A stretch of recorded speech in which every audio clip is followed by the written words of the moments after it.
Welcome to the Health Coach Nation podcast. My name is Hailey Rowe. I'm a marketing and sales coach for health, life, and mindset coaches.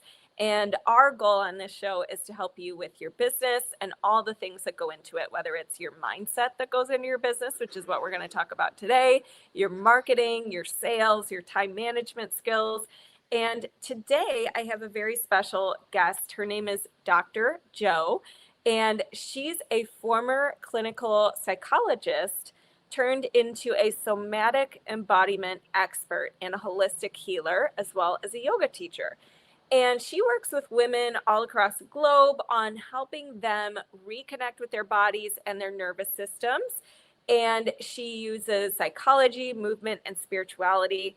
And what's really interesting is she is an expert at helping you with regulating your nervous system and staying grounded and preventing that burnout. And she tends to work with very high performing women. So for those of you who are listening, who maybe are in your business, you're experiencing burnout, you're not feeling grounded, you're always feeling maybe dysregulated or fear or, afraid of rejection in your business or that kind of stuff. I thought it'd be really good to dive in with Dr. Joe to talk about how can we stay grounded. So Dr. Joe, thanks for being here. Tell me a little bit about your story and what led you to do this work. Mhm. Thank you so much for having me, Haley. It's a pleasure to be here. Yeah, so I started early. When I was 12 years old, I was hospitalized for anorexia. And I was fascinated by what the psychologists did there and how they helped me. So I decided I'm going to be a psychologist. And that decision never wavered. So that was kind of a privilege and a gift because I always knew what I was going to do. I was also fascinated by pathology, and I wanted to understand how and why people developed things like eating disorders, depression, all of that. And I knew that I wanted to help people. So that kind of set things in motion. And I knew I wanted to be a psychologist. So I went into psychology. I developed a private practice pretty early. And I did that for 13 years. And then I had a relapse in 2010. And what really turned the corner for me was a yoga body image class. And I discovered that that was the key. And so I knew that Eastern medicine had to be part of my approach in treating people. So I decided to open a new business called Tula Soul and weave in, somatic work, yoga, meditation, and I got a lot more training in those types of medicine. And then I decided to just work with women. And now I'm expanded to a lot of things, embodiment, and I'm also an author. So just my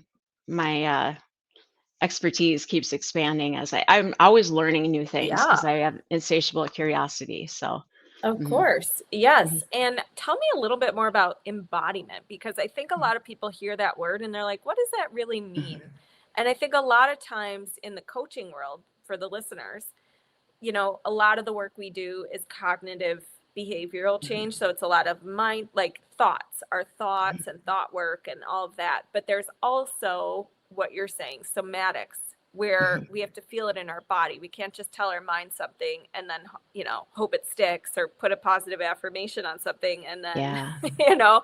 So tell me a little bit about this. What do you mean by Mhm. embodiment? Okay, well, this largely came out of my own healing as well. I mean, therapy started for me at 12. So I'm very well versed in that, as well as, doing therapy. And I found that for me, healing started to happen in my body. And I wasn't even in charge of this. My body just started shaking and doing and having seizures. And um, so embodiment is about being in your body and not living from here up. Now, women are very disconnected from our body for a variety of reasons. First of all, we're so busy doing things. So we're in our heads, with deadlines and with, to-do lists, things like that. But how often are you aware of what it feels like in your left big toe? That question is kind of like, what? Not much.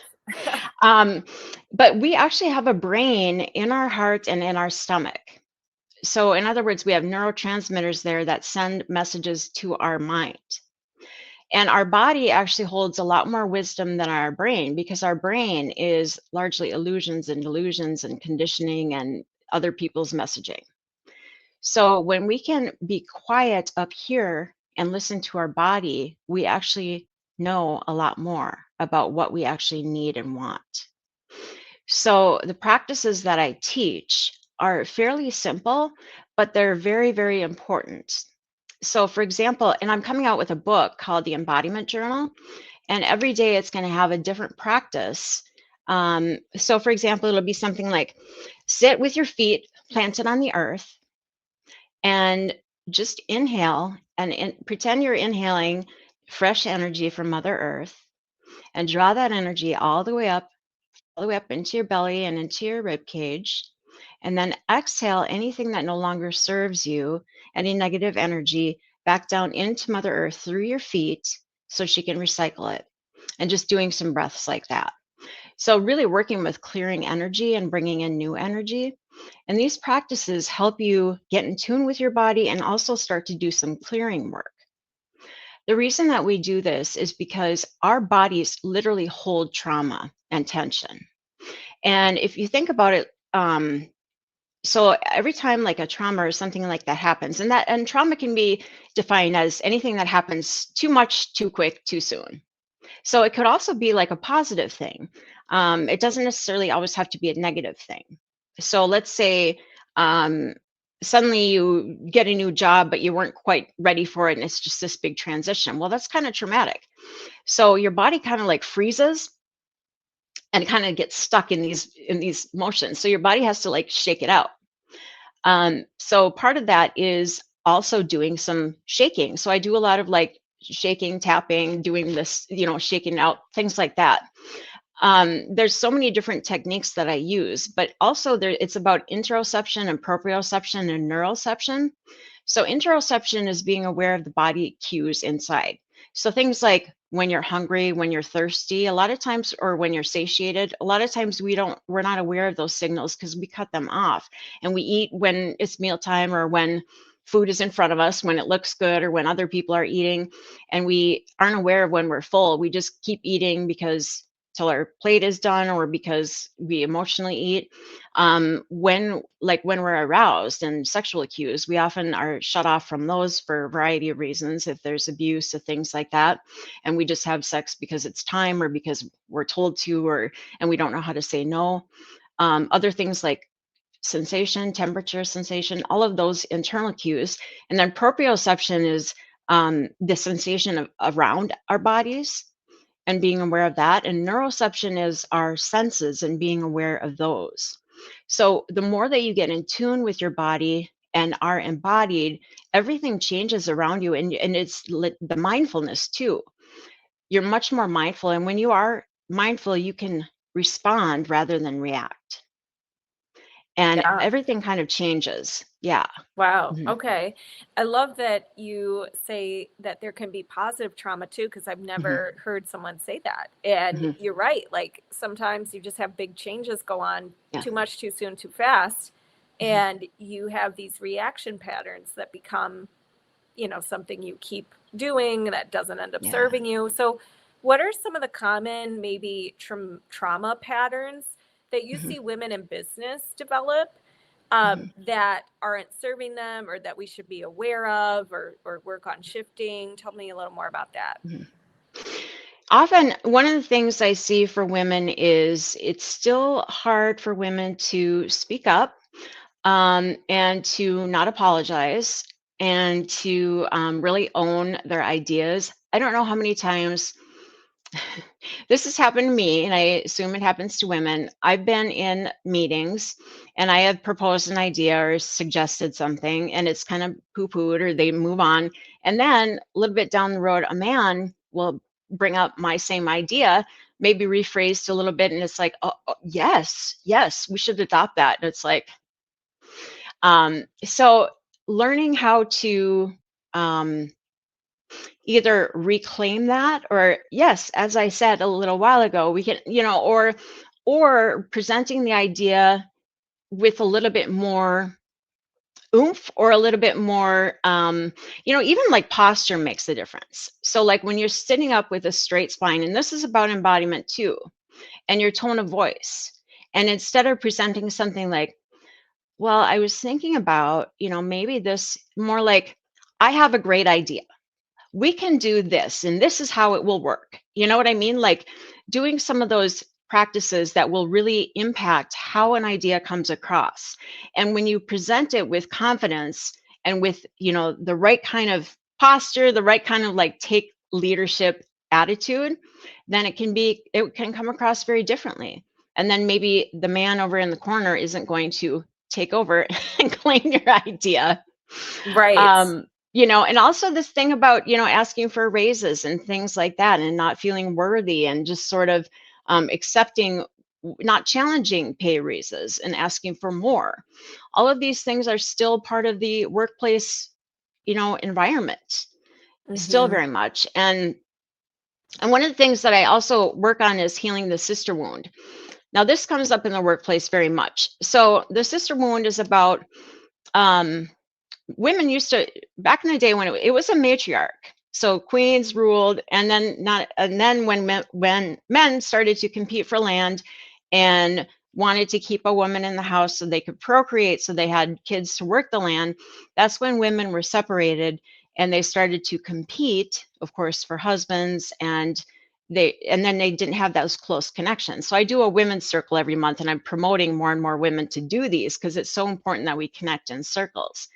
But in the workplace, that shows up as sabotaging each other, competing, cutting each other down, not lifting up and supporting one another, not, sort of pointing out and lifting up, oh, look at how great she did, and doing that kind of thing. So I think one of the things that is really, really important for women is to really support each other and not be in this competitive mode all the time, and instead help each other out and be more collegial and more collaborative. And I'm not saying that Right. happens everywhere, but there really is this sort of um, competition, kind of cattiness and comparison kind of, and this is a sister wound and it shows up everywhere, but very much in the workplace. And I understand there are limited roles for women, Hmm. although that keeps all of us down when there's that kind of, attitude going on. Yeah. So really kind of shifting the playbook in terms of not being in this competitive mode, but rather cheering and lifting up our sisters everywhere in whatever position they're in. Yeah, I love Mhm, that. And I think, one of the things that when it comes to burnout, I think some mhm. of the things that burn us out are not physically that we're just doing so much work. That's right. I think it's a lot of mental burnout that comes from competing against other women, Yes. comparing yourself Yes. to other women, Yes. Yes. and all the other habits that we come into with Mhm. mindset. So if That's right. someone's falling into a lot of like overwhelm, comparison, Mhm, I'm not mhm, doing enough, I'm not good enough, mhm, how do they start to raise their inner beliefs and get out of that mode? mhm, Because that, for a lot of them, is causing burnout. mhm. Yeah, first of all, perspective, like pause. Think of the last time you felt joy, okay? It's not going to be at work. The last time you felt joy is usually in relationship. And when you think about that, then you have to adjust, okay, so why am I thinking about work so much? Why am I spending so much valuable real estate in my head obsessing about work? This is not conducive to a healthy lifestyle or well being. So it's about getting perspective about, okay, so what is work to me and why am I making it my life? It is one aspect of life, it is not your whole life. And then figuring out, okay, so how am I going to, regulate my nervous system about work? And there's a lot of different regulation nervous system. I suggest people work with a coach or a therapist to learn these techniques and learn how to manage their thinking about work and kind of compartmentalize it. I have a technique that I suggest women work with and kind of creates a file or a box in their mind where when they have work thoughts, let's say out of work time, they just sort of think, okay, I'm going to put this in my box, and you can decorate it, make it fancy, however you want. And that way, that you're not dismissing it. You're not, forgetting about it, but you're putting it away so that you can attend to other things.